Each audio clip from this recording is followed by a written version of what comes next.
When the president of the United States whips up people to beat the hell out of people. No. Say goodbye. Judge Jeanine Pirro on The View. Let's break it down. Mr. Reagan. This is a beautiful example of a leftist red pill-inducing meltdown broadcast to millions of Americans. I love it. Thanks to my friend Adrian for bringing this furor to my attention. We are back with Judge Jeanine Pirro. I wanted to get into the book a little. You tackle the anti-Trump conspiracy in your new book called Liars, Leakers, and Liberals. Now, that title could be offensive to some. Here is where the trouble begins. Straight out of the gate, we start talking about Donald Trump. Now, these ladies are not Trump supporters. Well, I thought she was describing the Trump White House. Liars, leakers, and liberals.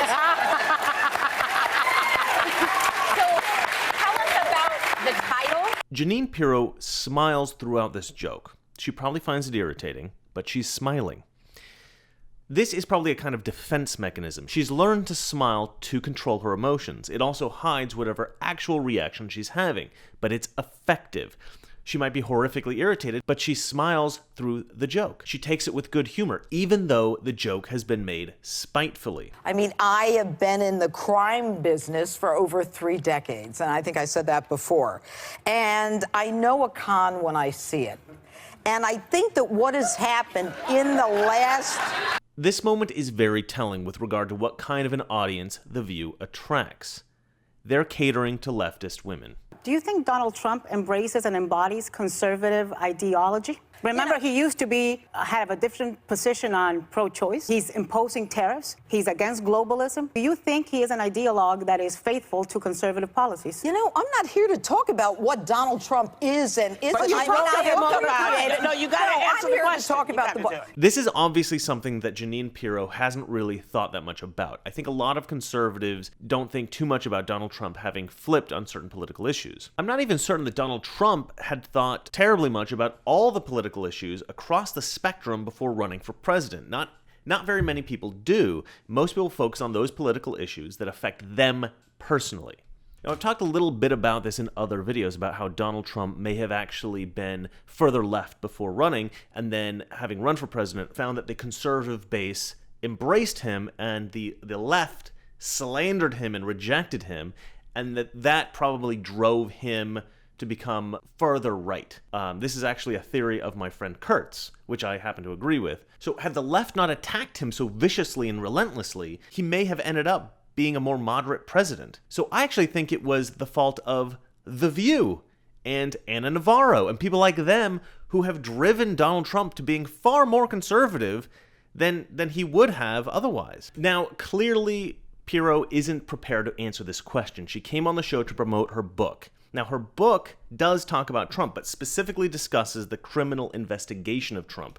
This is her area of expertise, and although it's a perfectly fair question, it's also perfectly reasonable for her to refuse to answer such a question, not being an expert in human psychology. She's an expert in criminology, and that's what she expects to discuss when she comes on a show like this. And again, I don't have a problem with Ana Navarro asking her this, but I also don't have a problem with her rejecting the question. It's all right to ask it, but it's also all right to reject it. So what happens next is really fascinating. No, you got to answer the question. Talk about the book. You've got to answer the question? Why the hell does she have to answer the question? This is a daytime talk show. This is not Guantanamo Bay, Whoopi. She's not being waterboarded. There's no need to demand that she answers questions, all right? Like, no, your opinion must be stated on this point. Like, it's... it's ridiculous. You want to talk about Donald Trump? You tell me what metric in this country is worse off. Unemployment is lower than it's been in 50 years. Minorities, Hispanics, African Americans have jobs when they haven't had. It's not because of Obama. Hate crimes are worse off. These are all phenomenal points. Notice the smattering of applause. So, okay, The View has attracted 5 conservatives to their audience. Now, pay attention to Whoopi Goldberg's reaction. Hate crimes are worse off. I believe that this is actually the moment of the triggering. This is the moment that Whoopi Goldberg went from believing that she had Jeanine Pirro on the ropes for being unable to answer a question to the moment she became frustrated by her own inability to answer a question. So now the tables have turned. And this is an uncomfortable position for anybody to be in. And not only that, But there's now the fear of Jeanine Pirro making a convincing argument and truly destroying the arguments of everybody else on the show. And this is in front of millions of viewers. And I think what she's thinking is, I'm not about to get owned on my own show. So this moment, I think, is the initial trigger for her rage. Which obviously builds. But she does a pretty good job of hiding it at first. The GDP under Obama was barely 1. We're going up to 4. Now Jeanine is just escalating things. By contrasting Trump's achievements with Obama's failures, she's now attacking Obama in the eyes of Whoopi Goldberg. And I think this just went from Whoopi being triggered to Whoopi becoming enraged. Although still, she is acting relatively professionally. She's not expressing outwardly the feverish rage boiling up within her. I also think it's important, as we said, 89% of the Republican Party still supports him. He still has huge popularity in the country. And if Democrats don't get their together, he's certainly going to get reelected. Here's my question for you. Here's my question for you, because you talk about. I am not, Judge. Nobody is. Oh, yeah. Now we get to the infamous accusation, Trump derangement syndrome. I love it. Jeanine Pirro has completely ignored everything Meghan McCain just said. As well she should. Meghan McCain just went on a short, irrelevant tirade about how Democrats should sort themselves out in order to remove Trump from office. It's utterly irrelevant to everything that's been discussed, and it's not worthy of a response. So what does Jeanine do? She reacts generally to her perceptions of the group in total, and her perception is they're deluded, they're deranged, they have Trump derangement syndrome. Meghan McCain believes that she is referring to her specifically, so Jeanine points out that she's not actually referring to Meghan McCain, but rather others at the table, notably Whoopi Goldberg, and this is the straw that broke the camel's back. Did you just point at me? Yes. Listen, I don't have Trump derangement. Let me tell you what I have. Okay. I have I'm tired of people starting a conversation with Mexicans or liars and rapists. This is where Whoopi Goldberg loses her shit. She's sick of people starting a conversation with Mexicans are liars and rapists. How many conversations is she having with people that are starting with people saying Mexicans are liars and rapists? What kind of people is Whoopi Goldberg hanging out with? I'm gonna go out on a limb here and say that Whoopi Goldberg is lying. She lives in Hollywood, she works in Hollywood, she talks to Hollywood people all day. I don't think anybody's ever said anything like that to her. She's obviously referring to a single press conference in which Trump suggested that many of the people crossing the border illegally were bad people. When Mexico sends its people, they're not sending their best. They're bringing drugs, they're bringing crime, they're rapists, and some, I assume, are good people. That press conference has been used as a marketing tool by the left to demonize Donald Trump for far too long. I'm actually about to do a video that I've been researching for about a week now on the misperceptions the left has about Donald Trump, both intentional and unintentional. I've almost completed reading The Art of the Deal, and when I'm done with that, I will produce the video, and I think it's going to be a great video. I've got a lot of insights into the psychology of Donald Trump, and, if you asked anyone on that show, The View, including Ana Navarro, I can guarantee that none of them have read Art of the Deal. But I bet you that every single one of them has read Dreams from My Father, Barack Obama's autobiography. If these people think that they can speak intelligently about what the president thinks, feels, believes, but they haven't actually read his autobiography, they're not only deluding their viewers, they're deluding themselves. They really do have Trump derangement syndrome. Honestly, it's so easy to reevaluate statements that Trump has made that for people in the media like Whoopi Goldberg and Ana Navarro who insist on misinterpreting Trump's words, not just negatively, but in the worst possible way, it's not only irresponsible, it's truly insidious. To misinterpret Trump's words, to mischaracterize him, to misrepresent his intention or his meaning doesn't just make Donald Trump look bad. That's merely the primary effect. The truly tragic effect that this has is to deceive millions of well-intentioned Americans, and even furthermore, even more millions of people across the globe. And the even greater tragedy is that not just Whoopi Goldberg is doing this, not just The View, it's thousands of reporters all over the world mischaracterizing Donald Trump in order to demonize him, demonize Republicans, demonize right-wing ideas, and shift sentiment toward leftist ideology. And this kind of deception is inexcusable. When you are given a broad public platform like national television, you have an incredible responsibility to the truth because you have an enormous amount of influence. And if you use that position of power to intentionally deceive the public, you should be removed from that position. Now, I'm not sure that Whoopi Goldberg is being intentionally deceptive. I think it's possible that Whoopi Goldberg genuinely believes everything that she's saying here on that show, but she talks a lot about politics, she talks a lot about Trump, and she has a national audience of millions of people, and with that kind of influence, she either needs to stop talking about politics or she needs to learn to properly interpret what Donald Trump is saying. It's a pretty simple thing to do. Just read The Art of the Deal. Try to consider everything that Donald Trump says in both the best possible way and the worst possible way, right? Then consider objectively which is actually accurate.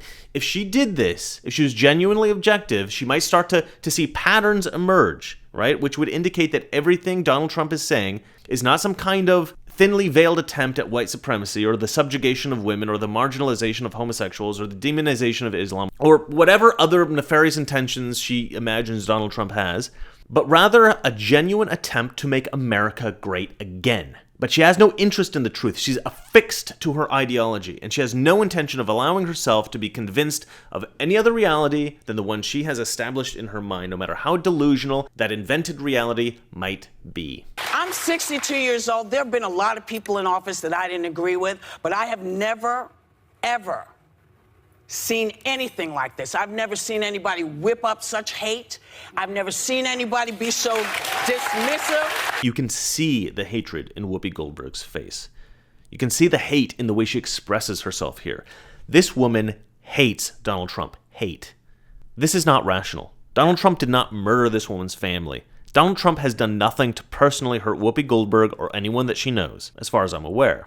So any hatred of Donald Trump is necessarily irrational. If Whoopi Goldberg merely disagreed with him and could speak intelligently against his views, it would be prudent to respect the points that she's making against him, but she doesn't make any rational points, and she doesn't merely disagree with him, she hates him, and her points are merely vitriolic rantings. She hasn't seen anything like this. Please, Whoopi, provide us with some examples of whatever it is that you haven't seen anything like. I've never seen anybody whip up such hate. You've never seen anybody whip up such hate. Now, I know what Whoopi Goldberg is saying here. She's trying to suggest that Donald Trump has inspired white supremacists to hate people of color. And you know what? In a way, I think she's right. Donald Trump has stirred up hate. But it's not the hate that she's talking about. It's hate in the heart of the opposition.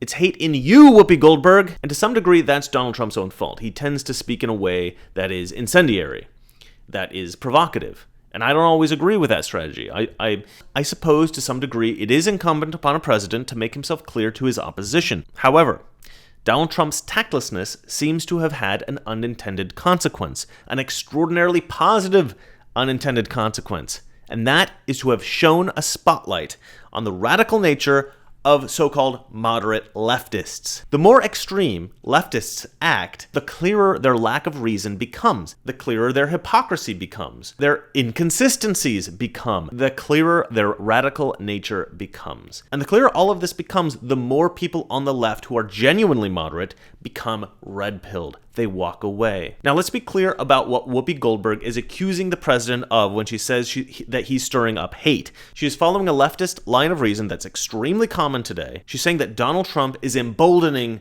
white supremacists. This is the word that they like to use, emboldening. This is a great accusation because there's no way to prove or disprove this.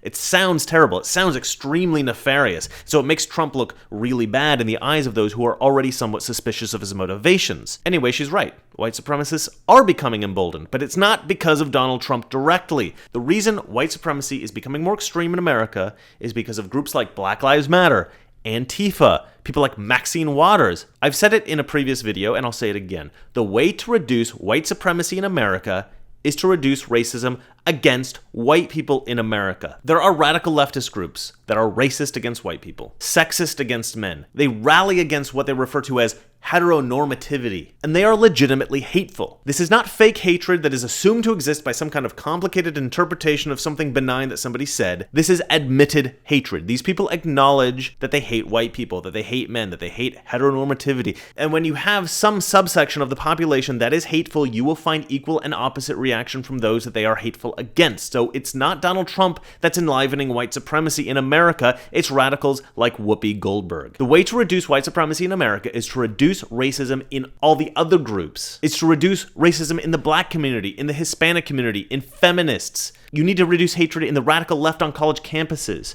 And I don't just mean the students. I'm talking about university professors who are propagating this hatred of the right, of Donald Trump, of America. This is what happens with criminal gangs, right? This is a known phenomenon. One gang will kill the member of another gang, and then the other gang will retaliate and kill two members of the first gang, and then the first gang will retaliate, and blah, blah, blah, blah, blah, and the cycle continues. Whoopi Goldberg is suggesting that Donald Trump is emboldening white supremacists. What she doesn't ever stop to consider is that perhaps she is emboldening white supremacists. And clearly you don't watch the show, so you don't know that I don't suffer from that. What I suffer from is the inability to figure out how to fix this. That's my issue. Again, we should be clear what she means by fix this. What she means is get rid of Donald Trump.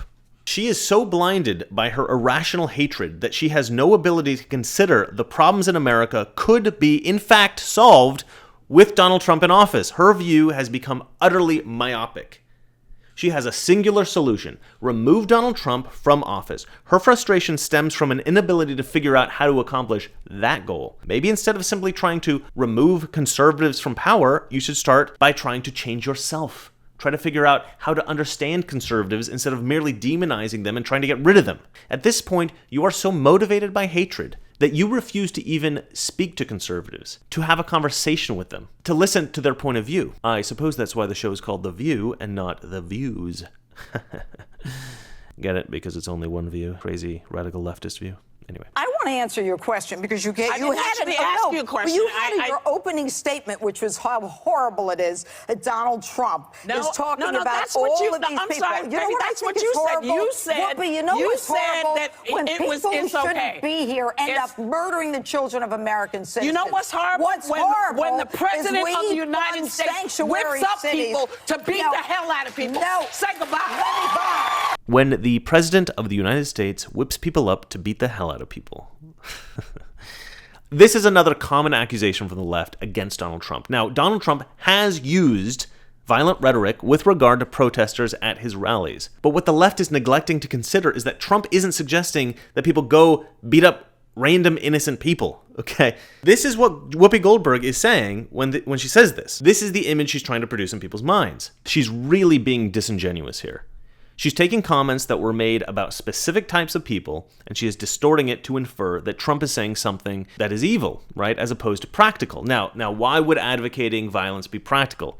Okay, so in the circumstances of a campaign rally, if you have potentially violent protesters or people that come in specifically to harass, Trump and, Trump supporters, there is a level of toughness that is required. Now, I think treating the protesters with kindness and respect is actually far more effective as a strategy, but that's not really the New York way. If you grow up in a tough area, you cannot show weakness. And if you read Donald Trump's book, a lot of the advice he gives via his anecdotes is about standing tough. This strategy has served him well in business, and Donald Trump never takes a position of weakness because it will always inevitably result in others trying to exploit that weakness. And that's not to say that he does not occasionally act with compassion. There's a specific anecdote which he gives in which he was given a letter of intent by somebody he was doing business with.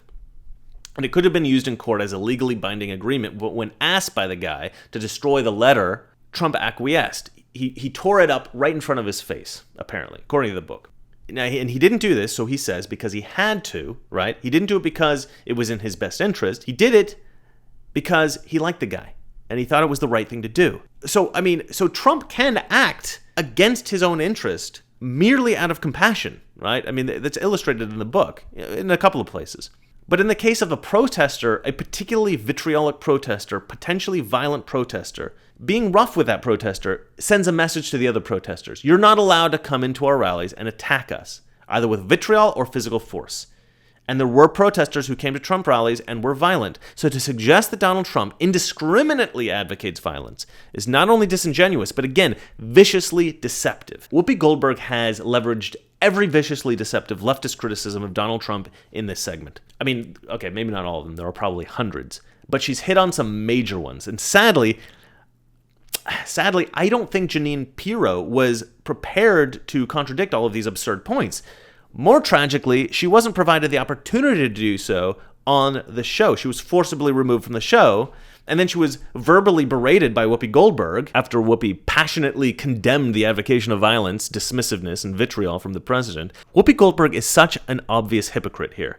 Everything that she condemns, she embodies, while condemning it. It's not subtle. She condemns hate in the most hateful tone I can imagine. Then, after the show was over, and Jeanine Pirro, just leaving the building, Whoopi Goldberg tells her, "Get the F out of the studio. F you, get the F out of the studio." But it didn't end there, Sean. What happened was I realized the segment was over. I got up and I just started, I left the stage going downstairs and I saw her and I had to walk by her and I said, "Whoopi, I fought for victims my whole life," something like that. And she started cursing at me. What did she say? Tell everybody what she said without saying it. She said, "Blank you. F you. F you." And I said, "Whoopi, did you just say F you?" I mean, she was right here. And then she said, "Get the F out of this building." And she yelled at me again, "Get the F out of this building." And I felt like I was less than dirt. I couldn't believe that I went there to have a conversation. I got thrown off the set, thrown out of the building. And as I walked away, she's yelling at me, "Get the F out of this building." Sean, it's sad. What these people have turned into is sad. What is happening? Whoopi Goldberg is a hateful person. The woman does not deserve a platform on American television. That said, I actually appreciate her being on television, and I think I would like her to remain as host of The View, because I suspect that if she is engaged in more of these kinds of conversations, America will see her for who she really is, and they'll see the left for who they really are, right? I believe that rational, moderate Americans who like to watch The View and who respect Whoopi Goldberg will lose a lot of respect for her because of this incident. And I can only hope that more conservatives come on the show and inspire this kind of reaction from Whoopi Goldberg so that her lack of reason becomes clearer and more obvious, and her hateful and vicious ideology is put on display for her millions of fans, and she inadvertently red pills thousands, if not millions of people. Because this is the kind of thing that actually drives people to the right. So I love this incident. I'm sorry Jeanine Pirro had to endure it, but it's a very minimal amount of suffering when compared to the drastic effect it might leave in the hearts and minds of the viewers of this television show, The View. I think Jeanine Pirro did a great service to America by appearing on this show. I don't think she ever intended to make Whoopi Goldberg lose her mind, and I don't actually think she said anything that was terrifically provocative or audacious. I genuinely believe that the onus here is on Whoopi alone. I think it could have been just about any conservative on the show that day that could have triggered Whoopi Goldberg's insane reaction. But I'll give Jeanine Pirro credit for this, for having made that simple, relatively insignificant gesture of pointing at Whoopi Goldberg and suggesting that she had, quote-unquote, Trump derangement syndrome. Well done, Jeanine Pirro. I don't think you knew the power of that gesture, but it turned out to be very powerful indeed. This incident showcases very clearly the problem with basing your political ideas in emotion. So long as the left continues to use emotion as a motivation for their political policies, they will never be able to compete effectively against conservatives in the political sphere. Politics must be dispassionate. The left consists of a variety of special interest groups who are utterly self-interested. Because of that, no idea that the left proposes will ever be genuinely altruistic. Every policy they propose will help only one of their special interest groups and nobody else. Now, this might be okay if any of those groups were genuinely vulnerable or victims, but that's almost never the case. If you want to fight injustice in the world, your ideas about who is vulnerable and who's being victimized has to be fluid. One cannot simply look at the world and say, these groups have always been victims. These groups are still victims, and these groups will always be victims. These other groups have always been villains. They're still villains, and they're always going to be villains. One must look at the current political climate. They must objectively analyze who is oppressing others and who is being oppressed. Today, the left is overtly attempting to control everyone in the country. They want to stop people on the right from speaking. They want to demand that every American adopt their code of ethics. They want to force business owners to promote ideas that those business owners find unethical, as illustrated by the whole gay wedding cake fiasco. The left has decided that ethnic minorities in America, non-white people, are all victims in America. The left has decided that women are victims in America, that homosexuals are victims in America, that trans people are victims in America, that immigrants are victims in America. And the left has decided that straight white Christian men are the oppressors of all these people. And finally, the left has decided that they alone are heroes in America.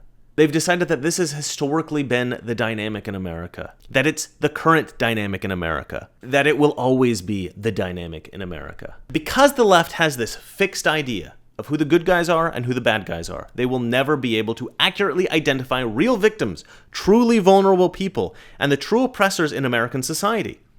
This is what conservatives mean when they say ideology is bad. Ideology is a fixed idea with fixed political motivations. It resists changing based on current dynamics of society. This is why I never refer to conservative philosophy as ideology. Leftists, like Whoopi Goldberg, are ideologues. They have a fixed idea of the good guys and the bad guys, and they can never clearly see who the true victims are, who the true villains are, and who the true heroes are in American society. So conservatives must fight very strongly in support of conservative ideas, because I genuinely believe that conservative philosophy will always aim to benefit the vulnerable. It will always aim to award merit, talent, hard work, morality, and other strong values. And that is, in part, because it's not a fixed ideology. It's a set of principles, philosophical ideas, which, when employed appropriately, will help to protect the vulnerable, help to improve the lives of everyone. Well, that's it for me. If you like this channel, please consider donating $1 or $2 to my Patreon. It'll help me to build the channel and keep the whole thing going. I also started to sell merchandise, and there's a link for that down in the description. Some of the items are, I think, kind of overpriced, but the prices are set by the company that I'm going through, Teespring. But think of it this way. Any merchandise you're going to buy is not only a purchase of a cool thing, but also a small donation to my channel. So if you can't afford it, don't worry about it. If you can, please buy something. The most exciting thing for me is that soon I will be offering to everybody my new book. And this is not a political book. It's actually just a book of short stories. And the stories are written purely for entertainment value, but they are written by a confirmed Christian conservative. And I think that that's a rare thing amongst writers of fiction. So if you're curious about that, you can check that out soon. The book's not quite ready yet, but it will be very shortly. I'm gonna be selling it using a sort of honor system type approach. So if you can't afford the book, or you just don't think it's very good, you don't have to pay a dime. But if you think the book has actual value, you can pay whatever you think the book is worth. And that is, to me, the most exciting project I have coming up. So I really hope that all you guys check that out. And yeah, I'm really looking forward to that. Okay, so if you like this video, hit the like button. If you want to see more videos like this, please subscribe. And if you hate me, I'm sorry, you can't kick me out of this studio. It's actually my bedroom. You know, someone very profoundly once said many years ago that if fascism ever comes to America, it'll come in the name of liberalism. Fascism is private ownership, but total government control and regulation. Well, isn't this the liberal philosophy? The conservative, so-called, is the one that says, less government, get off my back, get out of my pocket. Let me have more control of my own destiny.